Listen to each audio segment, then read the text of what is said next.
বিচাৰতো মানে জুবিন গাৰ্গৰ এটা মানে মৃত্যু হৈছিল বুলি ক'ব নোৱাৰো। এইটো কাৰণে ক'ব নোৱাৰো জুবিন গাৰ্গৰ ৰেহাই এৰিছে।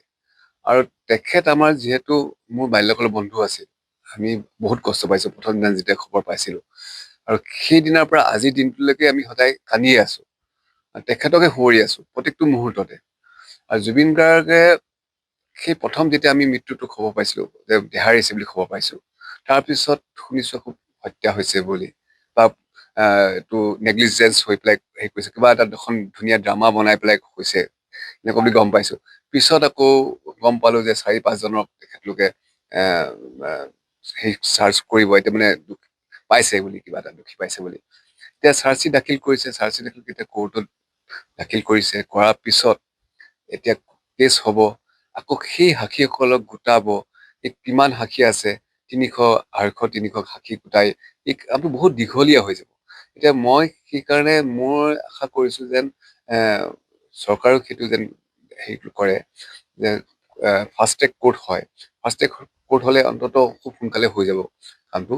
আৰু মুখ্যমন্ত্ৰীয়েও এইটো কৈছে, মহোদয়ে কৈছে যে ফাষ্ট ট্ৰেক কোৰ্ট কৰিব লাগিব বুলি। আৰু বাকীখিনি আইনৰ প্ৰতি সম্পূৰ্ণ বিশ্বাস আছে।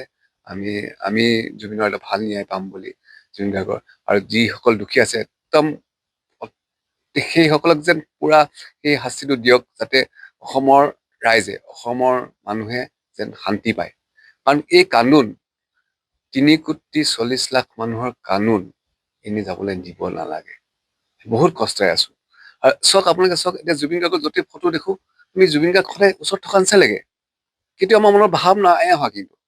এই কথাষাৰ যেন আমি সদায় আমাৰ সৰু ল'ৰা ছোৱালী যিসকলে এতিয়া ডাঙৰ হৈ যাব, যদি আৰু বহুত বছৰৰ পিছত হয়, আজি যদি 10 বছৰ 15 বছৰ যদি লাগি ৰাখিছো, তেওঁলোকেতো চিনি নাপাব, তেওঁলোকে গম নাপাব ন, গোটেই বস্তুটো গম নাপাব তেওঁলোকে। সেইকাৰণে মই আশাবাদী মানে হেৰি আদালতে খুব সুন্দৰকৈ ন্যায়টো হেৰি কৰিব। আৰু বিশ্বাস আছে, সম্পূৰ্ণ বিশ্বাস আছে। অসমৰ ৰাইজেও বিশ্বাসটো ৰাখিছে। এই দিনটোকে বাট চাই আছিলে। আজি সেইকাৰণে আমি খুব উৎকণ্ঠাৰে বাট চাই আছিলো বস্তুটো কেনেকে কি হয়। চাই যাওঁ বাকীখিনি।